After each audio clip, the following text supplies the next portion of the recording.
And we're going to jump right in. So Joe Pianelli, we met at the Thrive conference in San Jose about 6 months ago.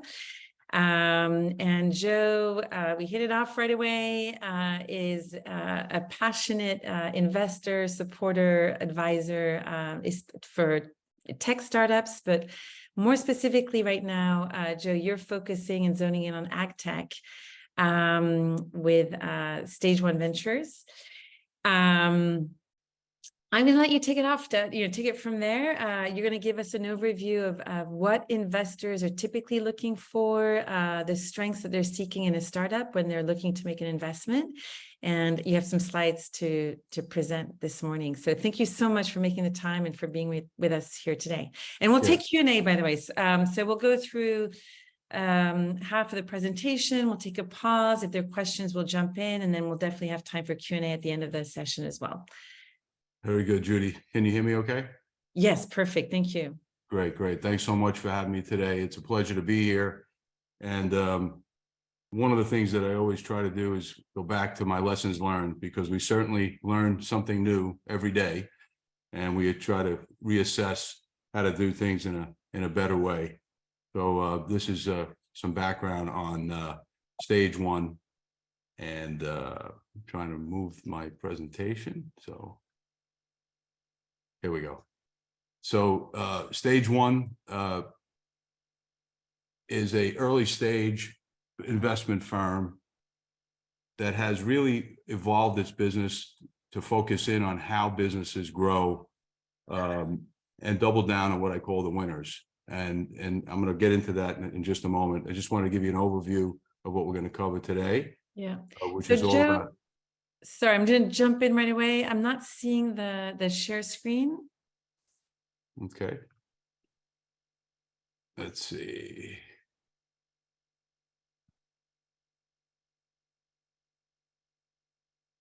Oh, there we go. Oh.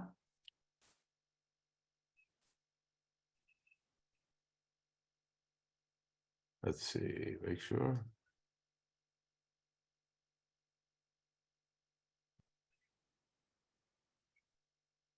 Sorry about that. No worries. We had it, right? Yeah, I think, is it on the bottom of your screen? There we go. Yeah. Here we go. How's that? Perfect. Is that okay? Yeah, we can see it. Thank you. Okay. So part of what we do, just to give you a quick overview, is invest in things that we feel can really have an impact using technology.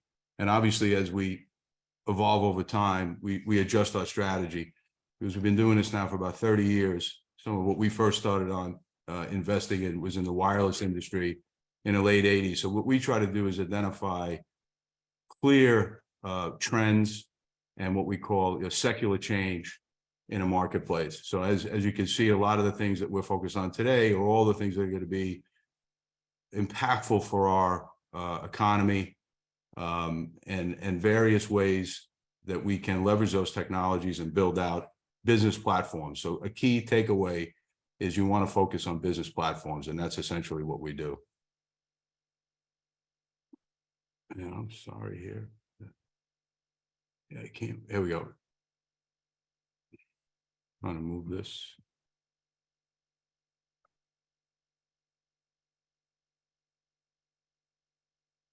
Maybe it's not moving for some reason.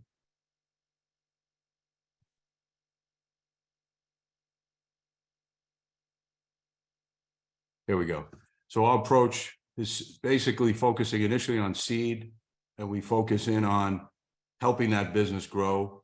There are certain milestones that we like to focus on, like intellectual property and business development, and also operational visibility, meaning that we really bring in early on in the process operators that have done this before, and it's key that you start that process early in the development. And then as those businesses grow, like I said earlier, we try to double down on the winners. This is kind of our process that we go through. Obviously, we try to focus in which is critical in areas that we know. The team is critical, and we can have the best technologies in the world, and unless you have a good team, It's very difficult to execute. We try to focus on things that are disruptive or things that really fit a significant white space, and I'll touch on that more as we get into the presentation.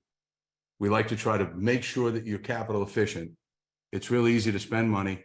It's hard to raise money, so you want to be efficient in how you use those dollars. And then you really want to focus in on how to scale.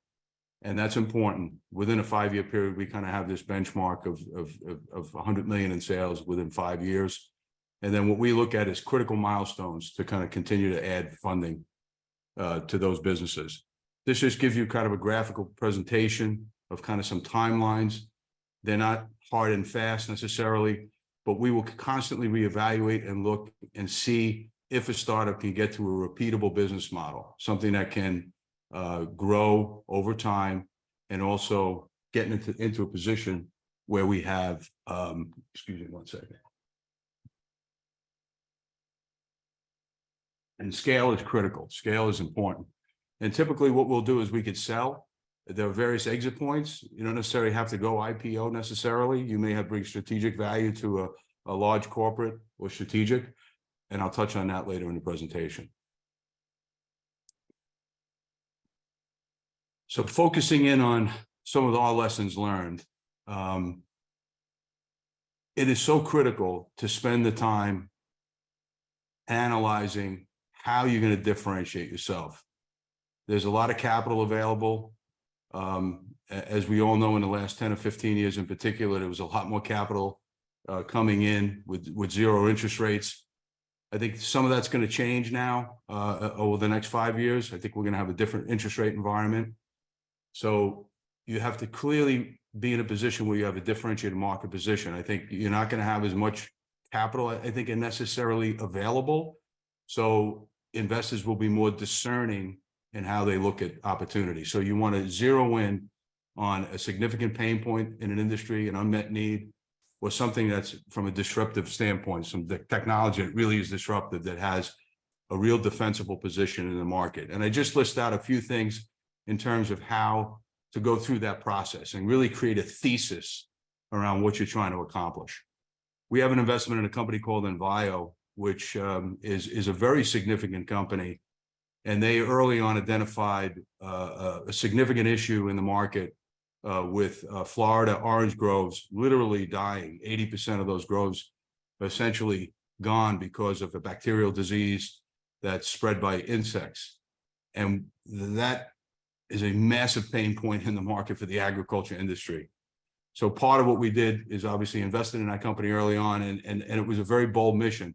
And I think the key is the second part of this in terms of creating a thesis is now to really focus in on what you can really drive and create that mission statement. So it really empowers everyone in your company as you grow.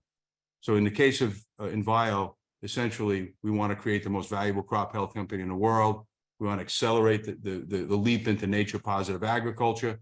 And we want to leave every acre better with precision application technologies. And I say that because what's important is that we zero in on the problem, and we really want to develop a powerful thesis with a bold mission.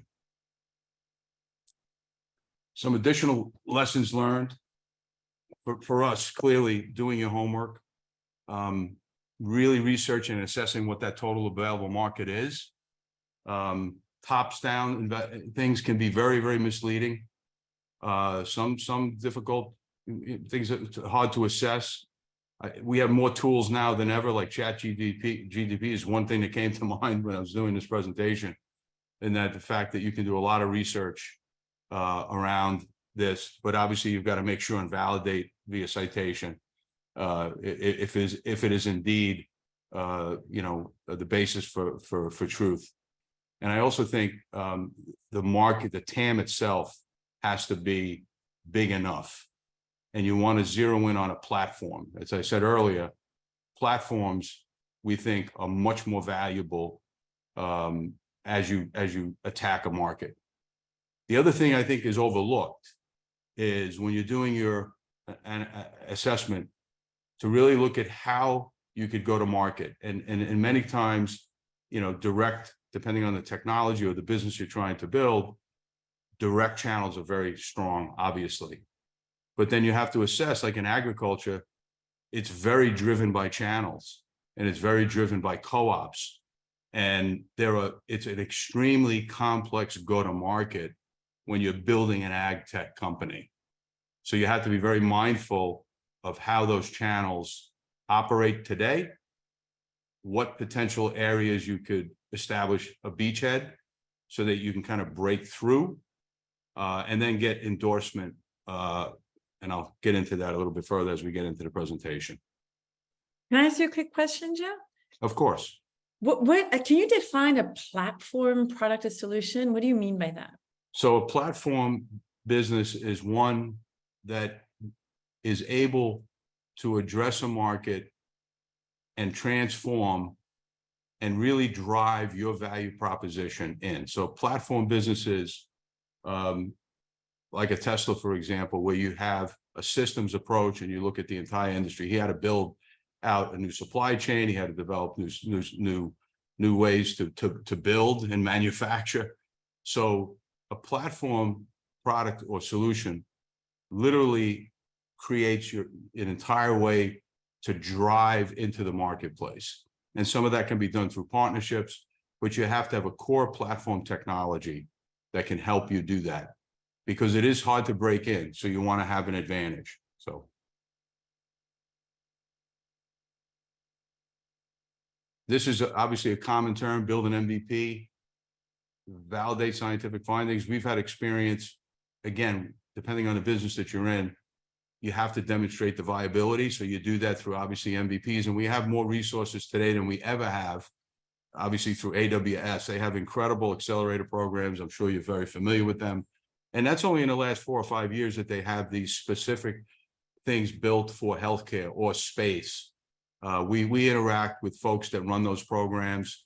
They're great for technical business and mentorship. And clearly, Judy, you provide those resources as well. But it's good to kind of bring in some of those other resources, right, to help think through and scale. Collaborating with domain specialists and scientific advisors, we find is very helpful early on in the process. I think, Judy, you play some of that role in kind of bringing those experts in. I don't want to be redundant here, but I think these are common threads that we see to be successful. And I think something that's really important here is being data-driven, whether it be from lab findings or early technology trials, and really don't assume anything. I think some of the things we've seen in terms of maybe a viable situation could have been done better is that you try to skip steps. There's no skipping steps. You have to put the work in.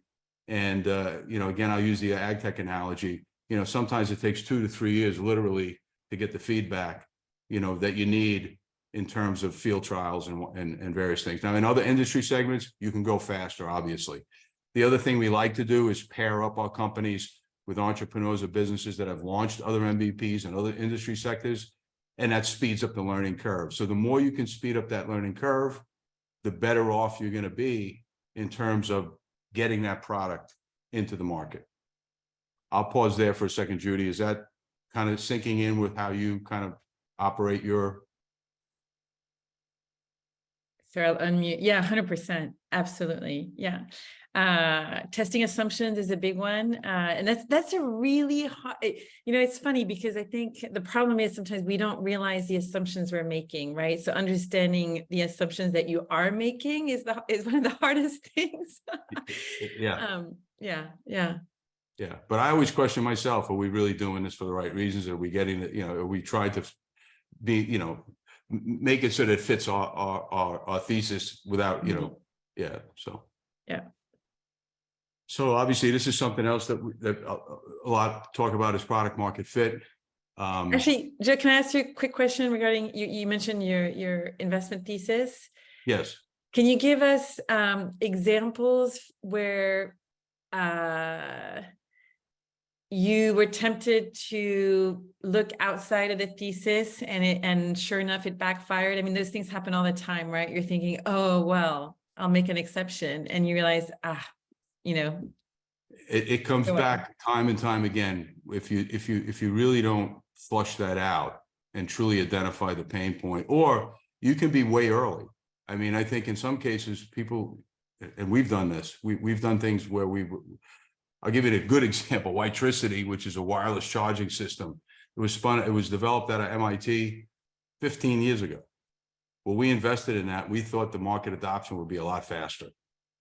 Very painful to be, you're right, but you're way early. That's one of the biggest things that we've learned is you've got, the timing's got to be right. Yeah. To me, that's one of the biggest things. And sometimes the other thing would be, you may have the right thought, but you may not have the technology to enable it. Like, so we've seen a lot with AI here and recently, but AI, we've been working with ChatGPT now for over 5 years in certain companies, right? So that just didn't come out, you know, in the last 3 months. Yeah. Been a lot of work been done up until that point.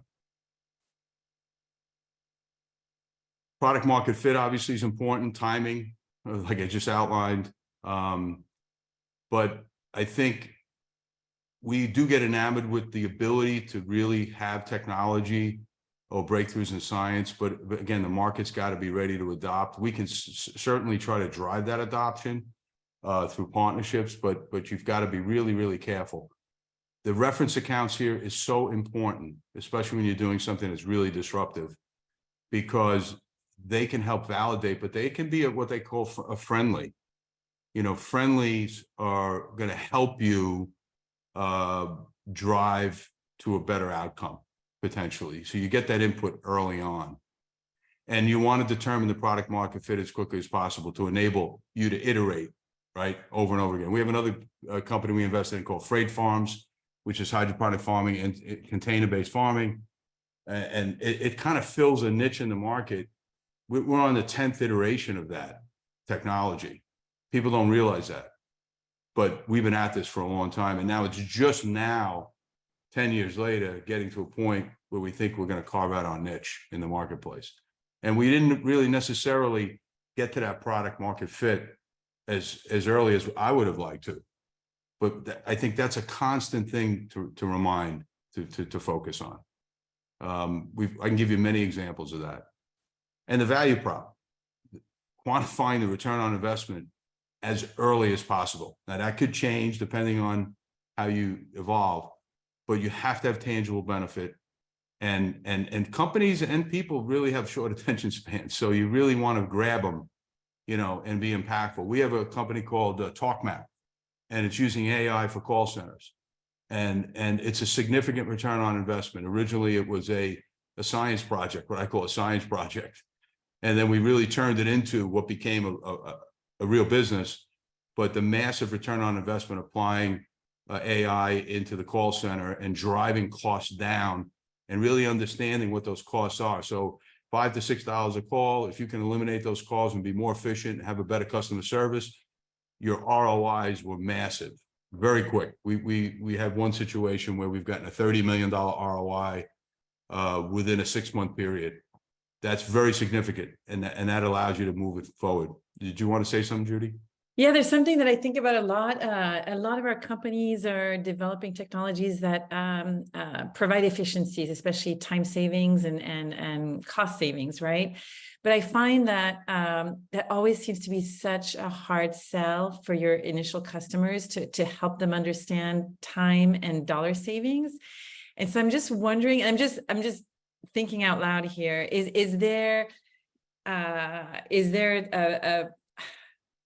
a place where it just tips, where it's like, where it has to be big enough that that they will start paying attention? Like if you're saving them 5%, whatever, very little interest, is it 10%, 20%? Like, where do you have to get get that attention? It's got to move the needle. Yeah. Right. It's got you have to look at the enterprise. You have to see the kinds of products and services they have in that enterprise today. And you have to be high enough in the priority that it will have a meaningful impact.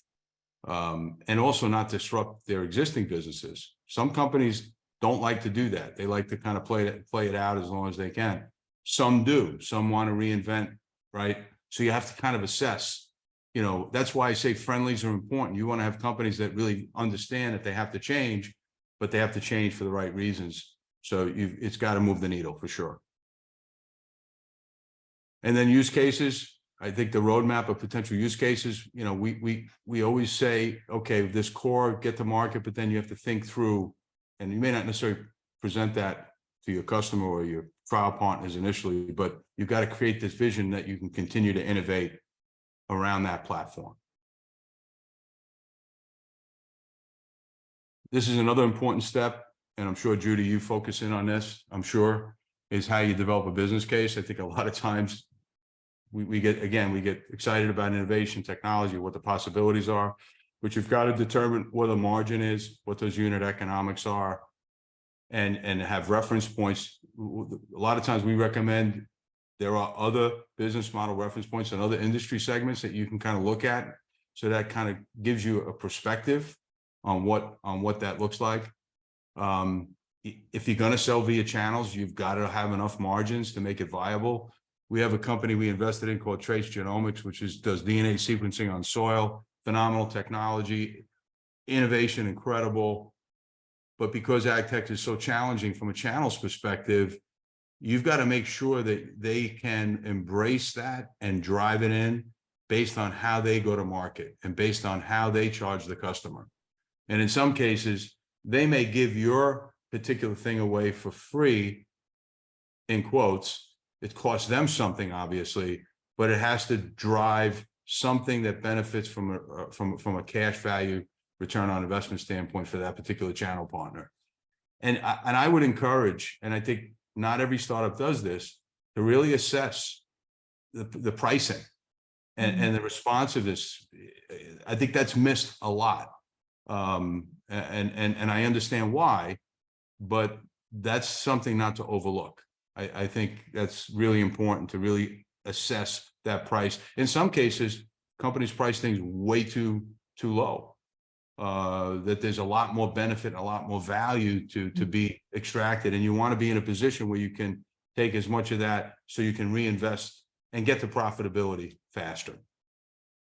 Financial models are important. They're not by any means perfect. A lot of this is building out some very basic bottoms-up assumptions around what your product at least looks like initially. That can certainly change. You try to show 3 years out. I think more than that, it gets very difficult.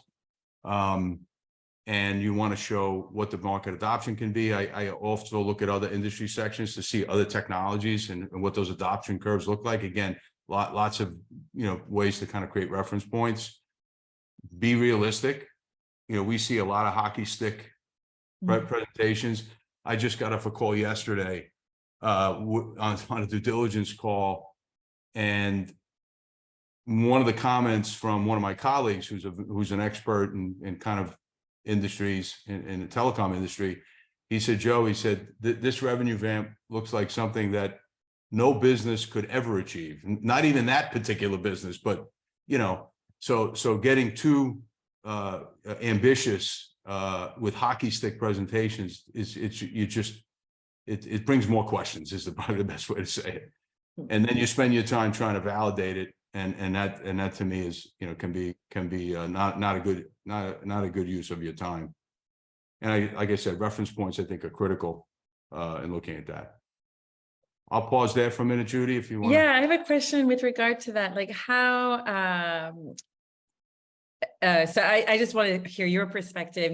So you often hear, if we capture 1% of the market, right?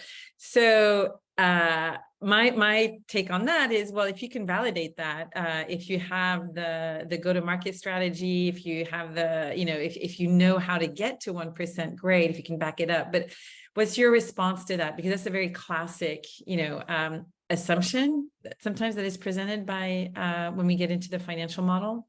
Yeah, I think that's something that can hurt you more than it can help you. I think you really should do bottoms up as best you can. And I think, and sometimes you say, we don't know, but here's kind of the thesis, and here's kind of what we validated so far. And yes, we have some assumptions, but I think doing things tops down, it doesn't build credibility. And saying we're going to take a market share in something that, frankly, you just, again, you want to go bottoms up. Thanks. This is always challenging, right? You have something brand new. How do you get a pilot or a trial? And I have another company that I'm working with right now. They actually developed a business within their business. So they're a very large IT services company. They're literally $1 billion company. And they have developed a platform technology that can really transform how companies can assess their projects and kind of have an intelligence about where that project is going to go off the rails. And they obviously went to their existing customers first, right? They had the luxury of doing that. In the case of TalkMap, which is that AI company that's doing call center innovation with AI, they were part of different groups that could make introductions based on their scientific connections that had relationships with the C-levels, you know, in companies. So you've got to be able to get to that reference customer or anchor customer that wants to help test what you're doing. And you've got to figure out, and again, accelerators can help, right? With the network, the power of the network for us, we use all the time.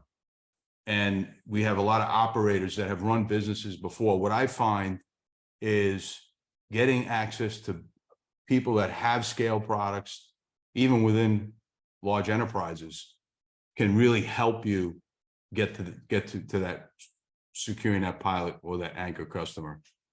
And certainly brand names bring credibility. I know Driscoll's is a name that everybody knows. They've done a lot of work and a lot of innovation in ag, and not necessarily in the US, but outside of the US. So sometimes they like to trial things outside the US as they're looking at their operations. It is important to try to get paid if you can, even if it's heavily discounted, because it shows that there's skin in the game and that it is a priority. You know, things that are free, and they're not necessarily getting the backing that you need to make this a serious effort. You try to get them for a certain period of time so that you can then go back, look at those key learnings, improve the offering, because there's some things maybe that you would do differently, and that's important, is to capture those key learnings as quickly as possible and improve. And obviously, when you're doing something that's really disruptive, you've got to have friendlies. You absolutely have to have somebody that really wants it to happen, because companies will block things. If they see a threat, they will block it, right?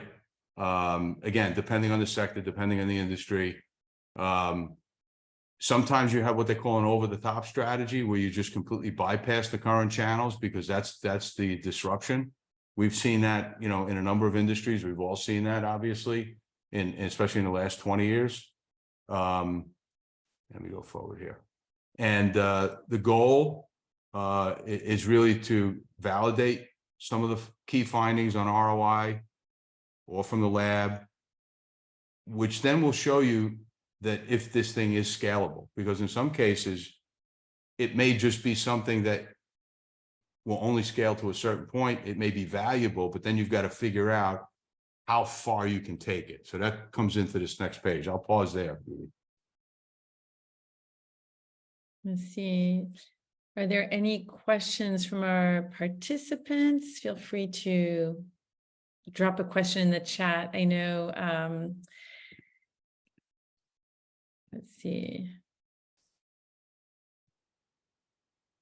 I know Adam and Stan are here. Okay, I think we can keep going, Joe. I think no Okay. questions right now. Yeah, thank you. Okay, you got it. So turning pilots into contracts, always a very difficult thing. It's what you said earlier. You want to show a meaningful impact on the customer. It's really got to move the needle. And it's going to vary. The pilots are going to vary. Ag tech can take a lot longer. There are certain companies that will test out things on field trials. You can go faster by going North America, South America, right? Because we have 2 seasons.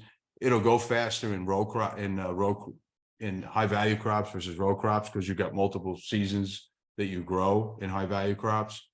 It also depends on how disruptive the technology is in terms of going from pilot to contract. They may see such an improvement.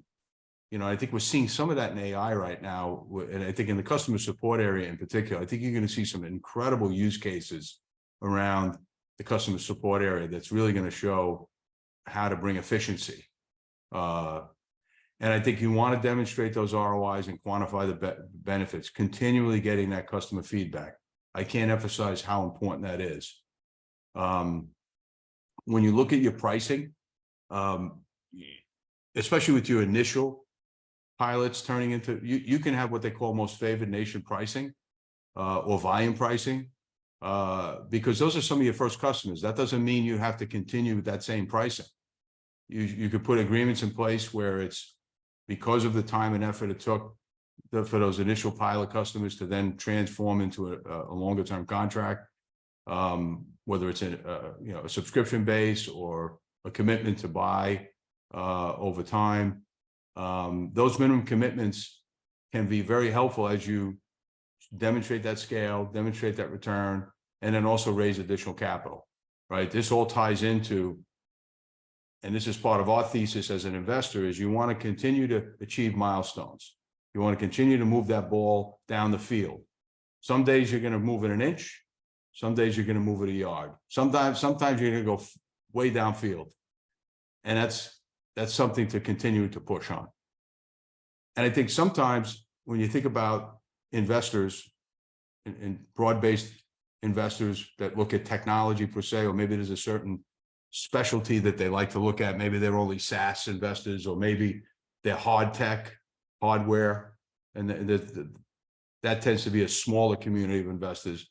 But strategic and corporates that invest early can help absolutely drive something into the market. And certain industries to scale up, I think you need them. Ag is a good example.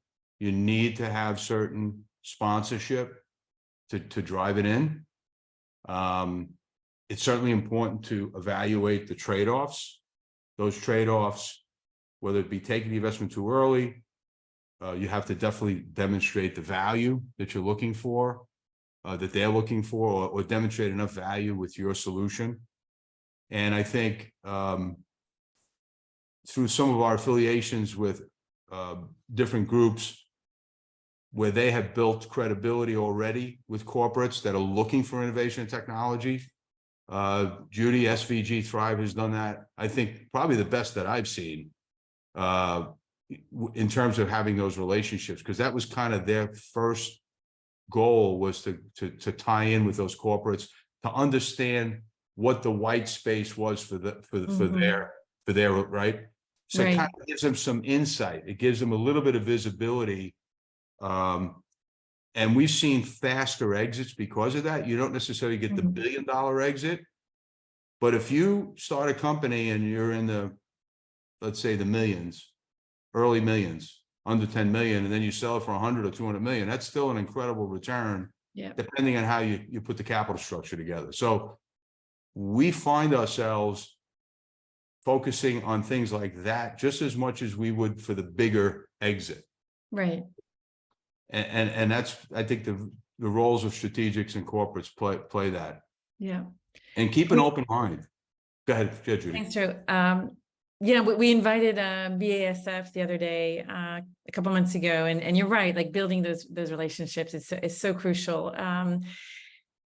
Even having them involved on your advisory board, like we encourage our startups to have advisory boards in place, and building that network with the corporates.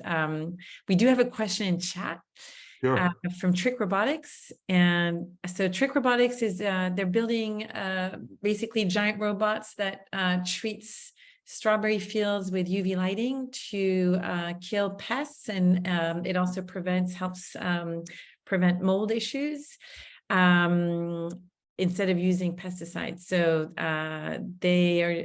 they're growing really well. They're doing great. And this is a question from Adam, the founder. Are there differences with how you see CapEx intensive companies versus those on the SaaS side, on the software as a service? Yeah, go to market. There's another company like that called Sabanto that basically provides, it's a service. You don't buy the equipment, it's a service. I think a lot of things, Minerals doing that, right? That's that spin out of the Google X program. I think the barrier on high CapEx is especially for farmers is difficult. You've got to have kind of some financing involved with it. And maybe it's a service that you provide. Obviously the economics have to work. It depends on what that CapEx is, depends on how fast you can turn the use of that and move it around. I've seen things where certain groups tried to do this, but they couldn't get the velocity of equipment moved fast enough to make the business model work. Yeah, you have to be thoughtful about that for sure. And it's a certain type of investor, Judy. Yeah. Right? No, exactly. And then, so we have a follow-up question from Adam. How fast of an ROI would make a company interesting from your perspective? The ROI of the CapEx. Yeah, I think just when you look at return on investment, there's you want to try to get a payback of between 2 and 3 years. I mean, that's kind of the overarching. For certain customers, that's okay. Certain customers, it's too long. But I mean, when you look at that kind of payback, you want to definitely show. You want to definitely show a certain, like for an example of freight farms, we have on average about a 3-year payback. With good operators, we have a 2-year payback. So that's important. And that's even just, let's say from a financing standpoint, if they went out and provided this as a service, financial backers are going to look at that kind of time frame.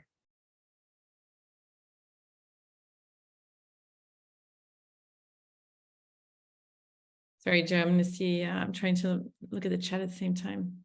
Okay, thank you. And I think keeping an open mind, especially with the marketplace we're in right now. We've seen the headwinds of investing. There's always some headwind, right? There's always something, right? That never ends. There are better markets than others, but I think the markets we're in now have strong headwinds. So I think strategics and corporates play a critical role. We have another company we are incubating that has Kubota as an investor. They wanted to play super early.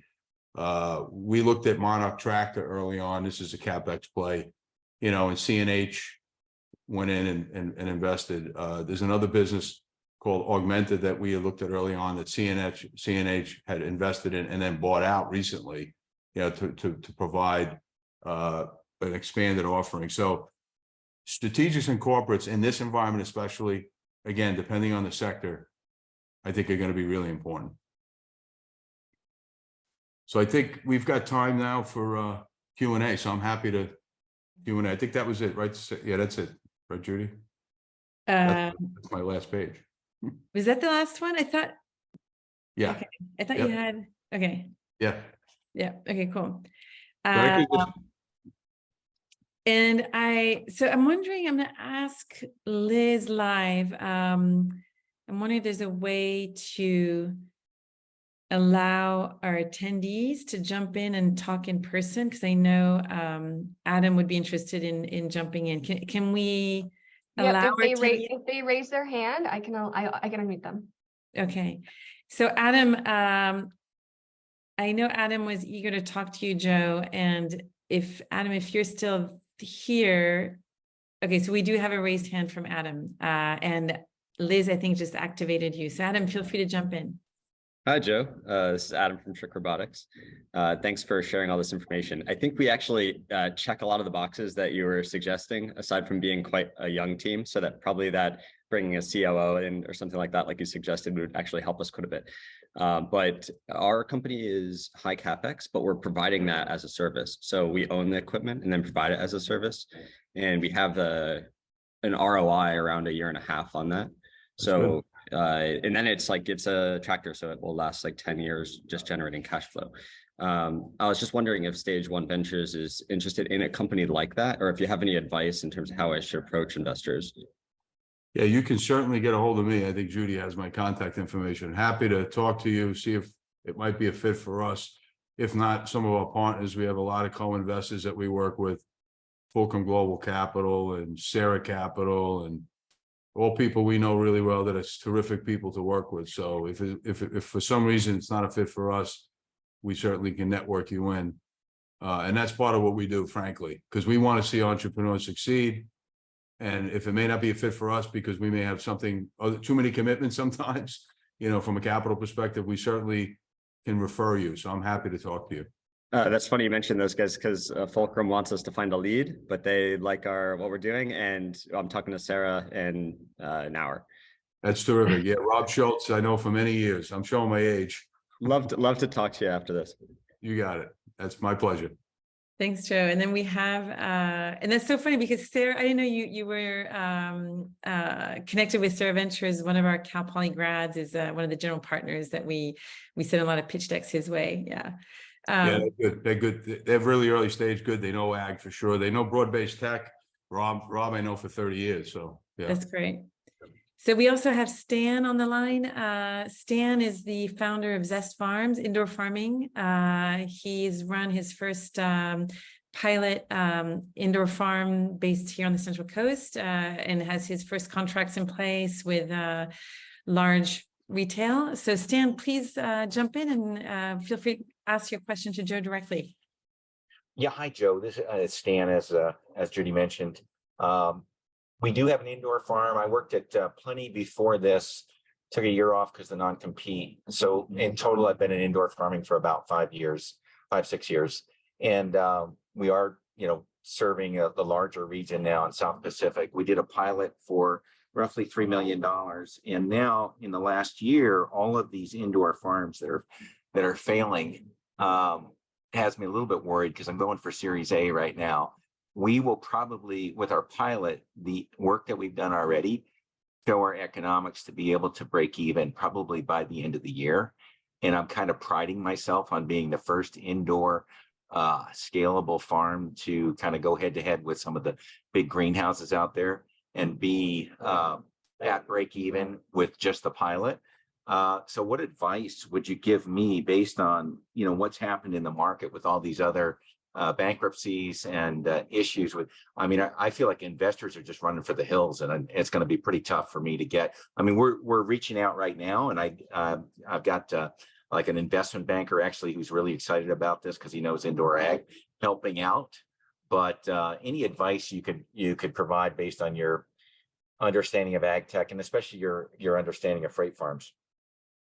Yeah, I think one of the things, as you've seen, is the CapEx, calculations. The 20-year paybacks on CapEx is one of the problems with some of these big indoor, early on, and you're seeing the result of that. I think a lot of money was chasing this.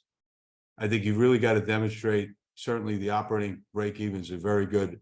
You have to look at your upfront costs too, in terms of your CapEx, in terms of how fast that can pay back. You've got to think through innovative ways to kind of finance that. I think I'd have to learn a little bit more about your innovation and technology. And I think the ability to grow certain types of product will also give you some advantages. So I'd have to kind of look at your market position, your value prop.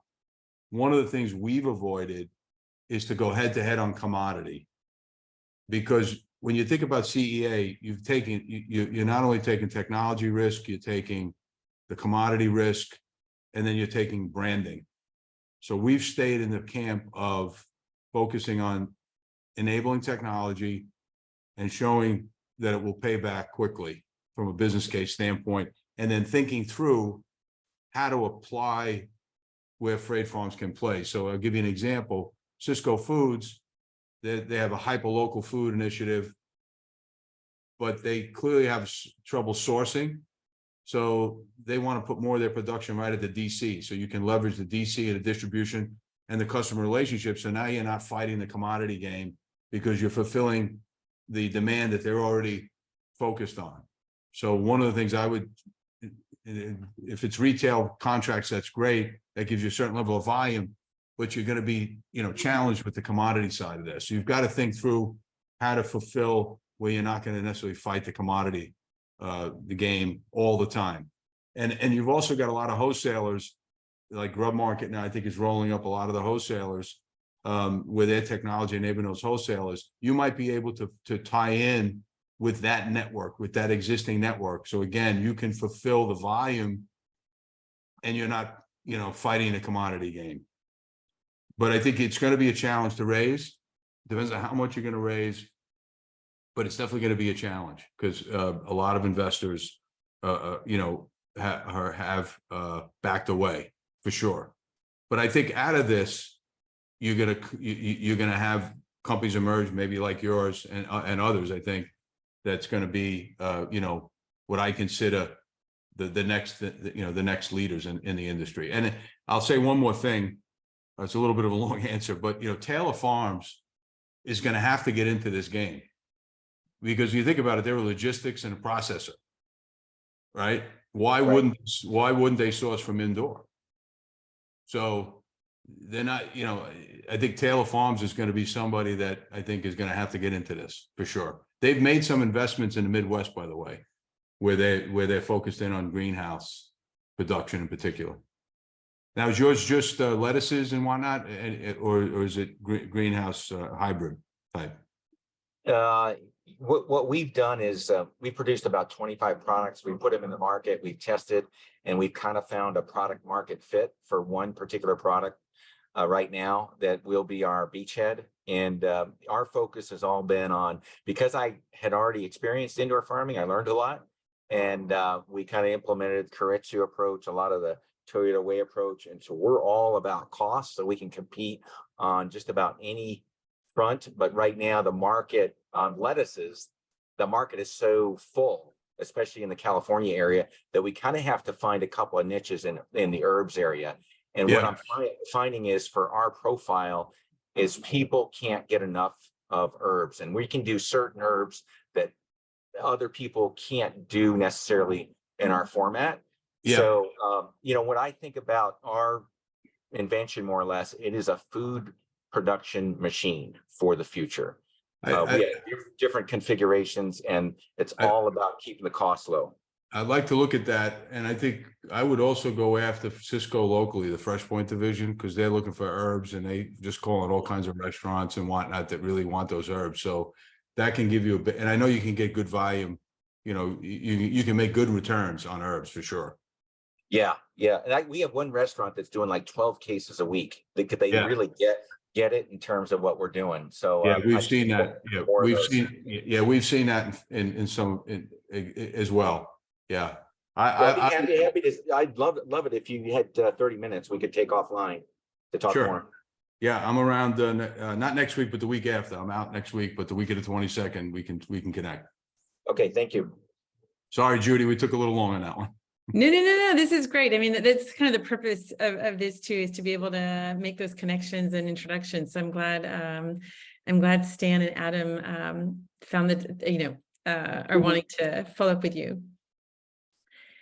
I don't see any more questions in the chat. So just real quick, Joe, is there, last words, what are you super excited about right now? What are some of the latest investments you've made that maybe you're able to talk to us about? What's going on in your world right this minute, and what are you excited about? Yeah, I think I mentioned a couple. The Talk Map is one that's really exciting. It's showing a lot of return. We've been at it for a while, not as long as Freight Farms and Whitetricity, but those things are really starting to break out. So, but Talk Map for sure, AI through this. I think there'll be a lot more use cases in customer support.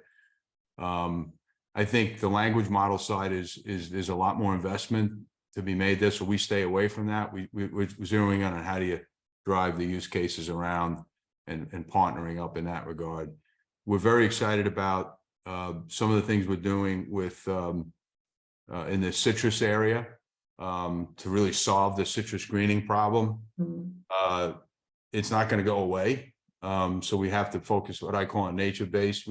We try to be careful with this whole ESG pushback because we think it's not helpful, number one. But what we do is we say we're nature positive.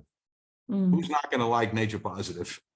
And really position ourselves. How do we drive enabling technologies in for nature positive results and leveraging nature and the power of nature? That's really what it is. Biologicals, new delivery systems, even precision application. We're very excited about precision application. So if we could just take phosphorus down, right? Phosphorus is 40% over more than, it's way overused. We can be smarter about how we apply it. We reduce that. That's a huge impact. Same thing with water. Hydroponics. How do we be more efficient in using water? We have an alliance with AliAxis. This is a good example of a global partnership that we have. They invested in freight farms, and they saw the opportunity to take this technology globally. And frankly, we're blessed to have them because now it's opened up a whole nother opportunity for us. So precision application, I think. And even if you have to, we're still going to have chemicals on some level and pesticide, but if we can reduce the impact, right? And then as we develop new biologicals, new peptides, we have a whole discovery platform in one of our companies for AI, using AI for discovery. Obviously, we're seeing a lot of that in life sciences, for medicine, but we're also seeing that for peptide discovery. And then we test in field and then we apply them through precision technology. So the merging of technology with bio, I think, is a revolution, and it's going to be so powerful. We're going to solve a lot of problems. We just have to focus on building and not destroying. Right. That's well, I'm going to leave it on that really positive note. Yeah, Thank you for what you're doing. Thank you for doing your part in nurturing our environment. It's what we need to do. We need to work together, right? The things I don't like is when you divide people, it doesn't help. We've got to bring it together, and we've got to do it around these kinds of technologies and innovation. That to me is the exciting part. Yeah. And I appreciate what you do because you get in the trenches, and not everybody likes to get in the trenches. Thanks, Joe. Thanks so much. Great to have you with us. We're super excited to be collaborating with you in Stage One Ventures. We'll share your contact info with Stan and Adam, and I'll let you guys follow up from there. All right, Judy, let's stay in touch. Thank you so much for everything already. Have a great day. You too. And then just to wrap, for those who are still online, we have QuickBooks coming up, intermediate, May 25th. It's hybrid. You can attend in person or online. And don't forget AngelCon. We have our top 6 startups pitching on June 1st to win $100,000+. It's an investment by our newly formed angel group. June 1st, get your ticket. Come check it out. Okay. See everyone soon. Have a great day. Joe, thanks again. Looking forward to connecting again in the near future. My pleasure. Thank you all. Okay, Thanks, take Joe. care. Bye-bye. Thank you. Bye-bye.